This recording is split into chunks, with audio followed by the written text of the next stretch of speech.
But it sounded like you had a much better time with your solo review than I did. Yeah, I picked something extremely random, and I'll explain why.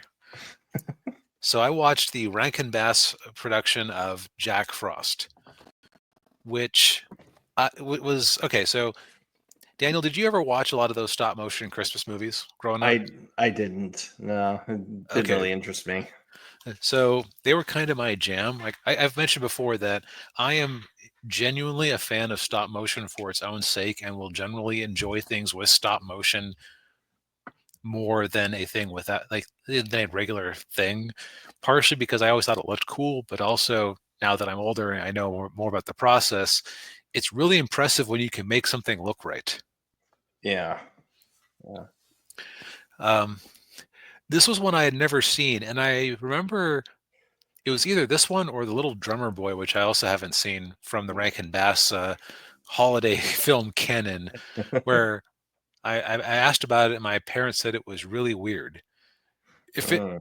Because this came out a few years or several years before I was born, so they might have just caught it on NBC Live or something.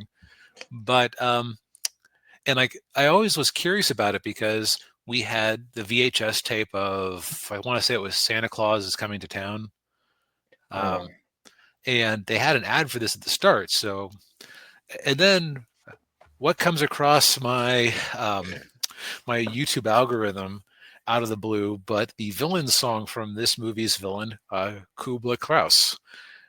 And I was just I became intrigued by it because it's such a weird song. Because he's basically a mad Cossack machinist inventor who has dominated the town, but still finds himself unhappy.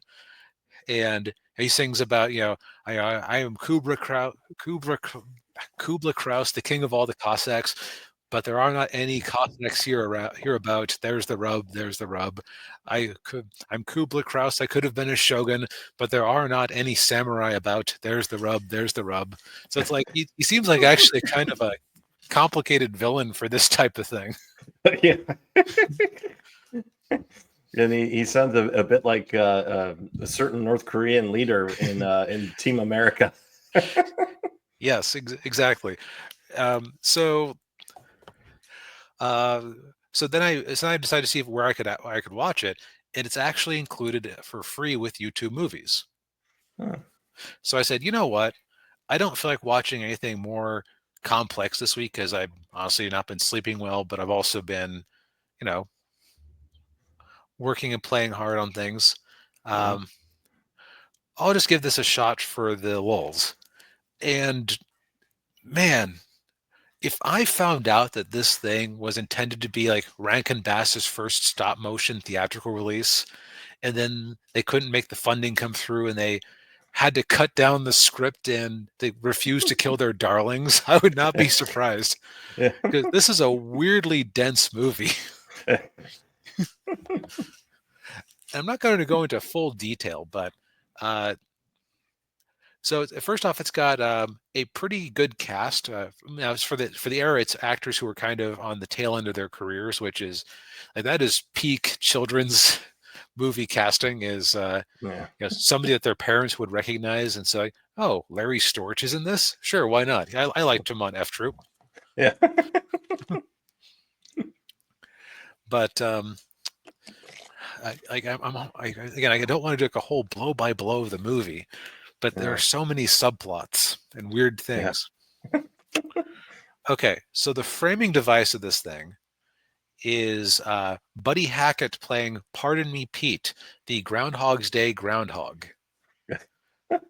who eh, he is this one takes his role as the guy who decides when winter is over very seriously, and we find out that he has a deal with Jack Frost to he's borrowed his shadow to intentionally scare himself so he can get more shut eye every year. So basically, that means that in this world, every year there's 6 more weeks of winter. Sorry.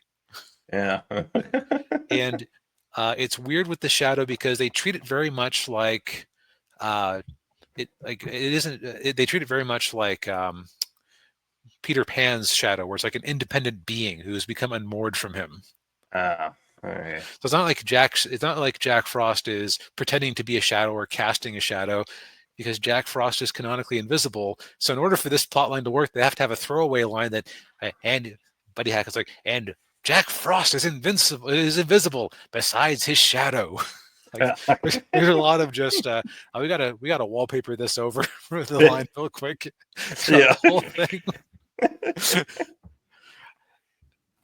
And so and that's like we gotta wallpaper over this logical question. Happens a lot because Yeah. again it's very overstuffed, because you've got a tragic storyline about an invisible ethereal being, Jack Frost, who nips at your nose. He goes out there and he causes winter, or he enhances winter somehow in a way that is a little bit vague, but he works for the king of winter, who manages winter, as the name implies.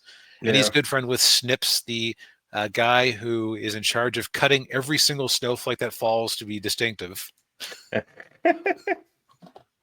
And Jack Frost, he wants to be where the people are, because he's tired of just watching them be happy, and he wants to join in. Yeah. Yeah. And he's fallen in love with this human girl who loves Winter and loves him, or loves the idea of him, and he, being a lonely incel, misinterprets that as her having a thing for him, even though they've never met. Yeah. So he asks the King of Winter to turn him into a human, and he basically is told to go pursue the American dream. You have until spring comes around. You need to get yourself a horse, a house, a bag of gold, and a wife to make it all worthwhile. Yeah. Is his challenge. So he's turned into a human, and he goes down to Earth and pretends to be a tailor. Well, why a tailor? Because he had borrowed his friend Snip's scissors for reasons that never really comes up in a significant way. The backdrop for all of this is the town he is taken up residence in is dominated by Kubla Kraus, the best character in the movie. Voiced by Paul Frees doing his Boris Badenoff voice. And I think that he is like peak children's media villainy, because he is, at the one hand, over the top evil, but not in a way where you're necessarily afraid of him. He's just kind of mildly ridiculous. Like the guy was the king of all the Cossacks, but reportedly he was so awful that he drove them all away, and now he lives up on Mount Misery all by himself. And so to keep his iron grip on the town and all of its money, he has decided to he has decided to build himself a steampunk robot army of knights with names like Canute, Knick, Knort, and Knorman, or something like that. It's a very silly wordplay name. And he has a giant horse, which you can see in my avatar, named Clang Stomper, and a little ventriloquist dummy named Dolmy, who he talks to. Oh boy. So they're trying to get the town out from under his control. But alas, Jack Frost's lady love is looking for a knight in golden armor. And what do you know? A knight in golden armor who had not been discussed up until that point shows up to save them in one scene. While they're trying to attack his house with no plan. While they're trying to attack Mount Misery with no plan, because there was no time in the plot for a plan. And the two of them fall in love while the knight gets injured fighting them off, and the two fall in love while he's recovering. And in a moment of great sacrifice, Jack Frost gives up his humanity to use his winter powers to whistle up a storm to keep Kubla Kraus locked up in his castle for a few weeks. Except that it seems like, oh, okay, that's how the story would end, right? No, because winter is about to end, and Kubla Kraus is going to get out there at the end of it. And so Jack Frost finds the groundhog who had not been actually in the story up until that point. He'd been like this framing device. Yeah. But like in the last 10 minutes of this movie, he shows up and he proceeds to spook the groundhog to buy himself more time to keep Kubla Kraus cooped up. But he turns back into a human because I guess it wasn't that much of a sacrifice. Yeah. And proceeds to beat Kubla in a very unsatisfying way. And then it turns out, nope, sorry, she is in love with the knight after all, and you turned invisible again when winter finally ended. Yeah. I don't know what the moral of this story was supposed to be. It sucks to be winter. It sucks to be Jack Frost. It sucks to be Jack Frost. Yeah, I guess. Now, this movie is just insane.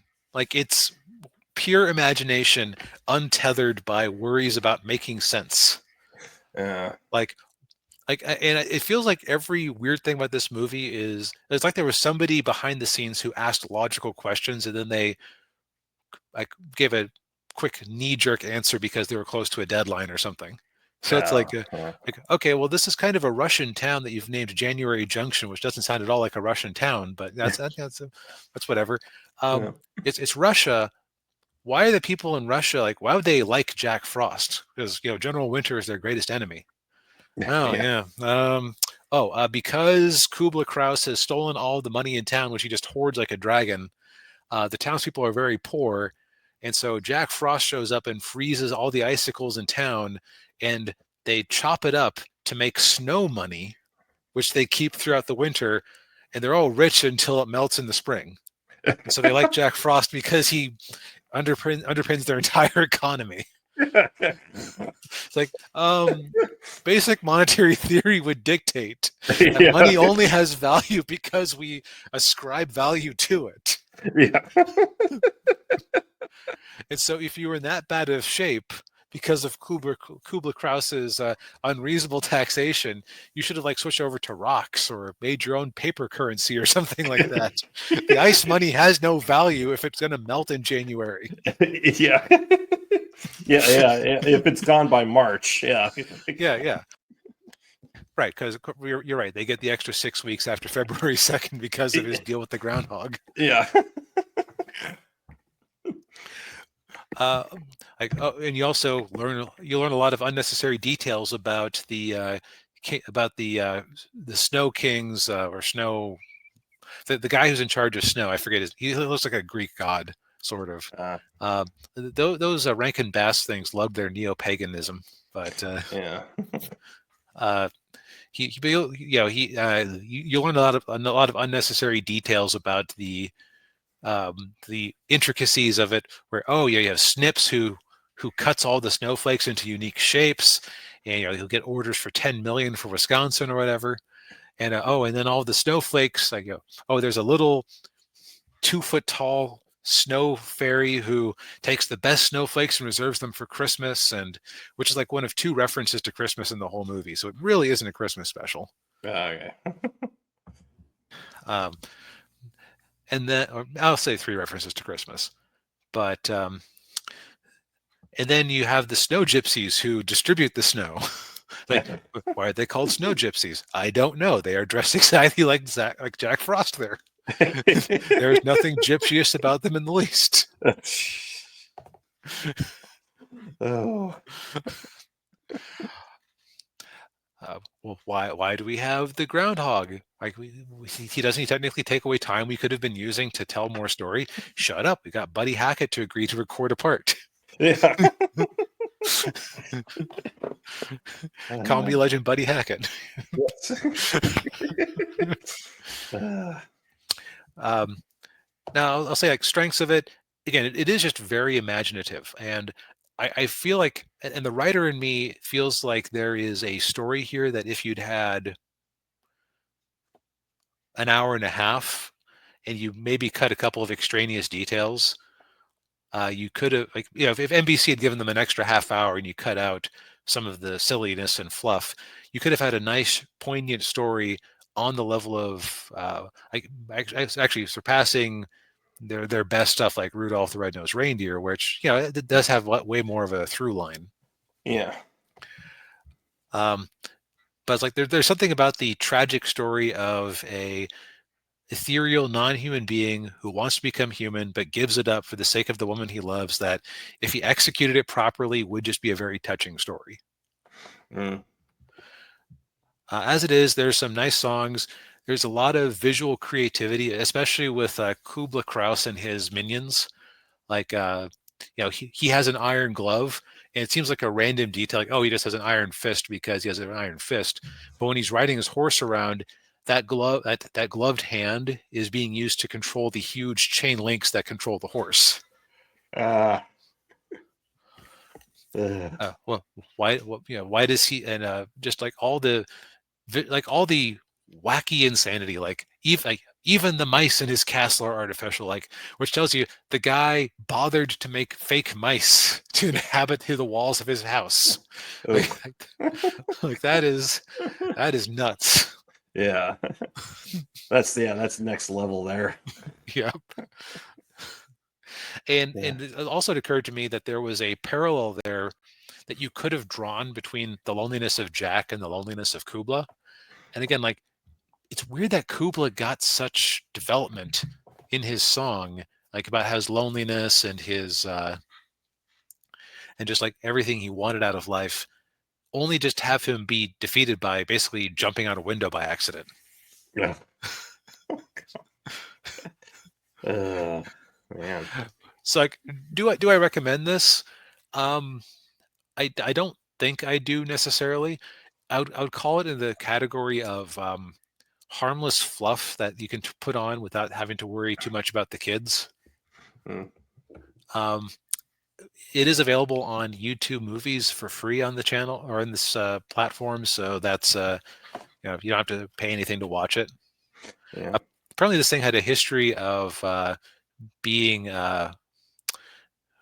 So people were claiming, oh, the copyright has expired. It's public domain. No, this was made in 1979, so the copyright extends another 75 years past that, at least. No, it's just that Warner Brothers or whoever was being very lax about pursuing the copyright on this thing. So there were a lot of crappy, low-quality VHS and DVD bootlegs that were released. If you're interested in owning this on physical media, the Blu-ray is made from a proper cut. Yeah. I almost wonder if the YouTube version comes from one of the crappy 16 millimeter ones, because the first part especially is very whited out. Like it gets better over time, but it's very indistinct. As far as the rest, as far as like my final thoughts on this dumb thing, I only call it dumb thing because I feel like I'm the only person in the world who would actually be especially interested in this.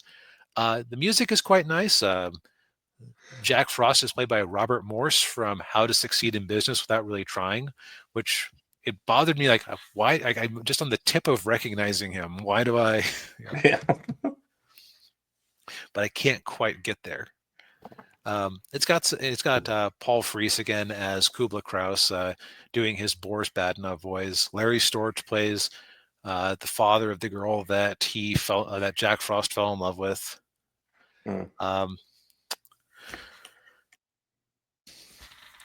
It's got some nice songs, like especially the villain song from Kubla Kraus. Like, if you decide this sounds remotely interesting, go watch that and see if it piques your fancy.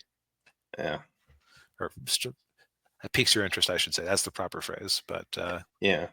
And again, like, just from a stop motion perspective, it's got some nice shots, and it definitely has a lot of wild imagination. So I'll give it. I think that this is just a case of sometimes when you're editing, you have to kill your darlings. Yeah.